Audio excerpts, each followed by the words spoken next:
family. That word encapsulates the tradition at small-town Malvern High, especially on the football field. But behind closed doors inside this facility, a pandemic hit close to home. Family was put to the test as Coach Austin Warford contracts the virus away from the team after the 4th of July. We did have an assistant coach test positive for COVID-19. He was our offensive coordinator. He's a hometown boy, and the kids have missed him. He's asymptomatic. He's felt fine through the whole time, but he did have a family member that tested positive. We talked about this back when this happened. It wasn't going to be if, it was going to be when it happened. And it's happened. Everybody was kind of frozen and shook a little bit, you know, and there were so many unanswered questions. Is he sick? Is he going to be okay? Because when it happens, he had to go quarantine. He couldn't come up here and talk to the guys. I was surprised because me and Coach Warford were pretty close, and we play golf together and do a lot of things together. And I've called him and texted him throughout the time, and it surprised all of us. Kind of hurt because he's a great guy, but he did good by going to get checked out. I still text him every day and ask him if he's okay. We miss him. He's a big part of the team, even though he's a coach. Everything's been positive. The coaches, the players, a ton of them reached out to me. Was just checking in. A lot of them thought I was sick or feeling bad, and I said, guys, look, I'm fine. Just got to be quarantined for 2 weeks, and I'm gonna miss you, dude. Coach Warford's diagnosis has a silver lining.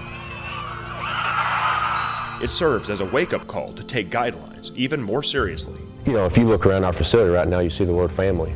And so it is. It's a direct hit to your family. We slowed down and we really made sure that we were doing everything we could. We've been making sure to keep our mask on, and they've preached to us social distancing during this whole time, and so we're taking that even more serious now. Once they found out that I tested positive, especially with Malvern being a small town, is a whole lot of people didn't know of anybody that had been positive. We're fine, thankfully, but it could happen to you. But I haven't known anybody personally to get it yet, and when that happened, it just made it a lot more personal and a lot more serious. Take football away from it. We're so happy that his family's healthy, everybody's good, and we look forward to welcoming him back.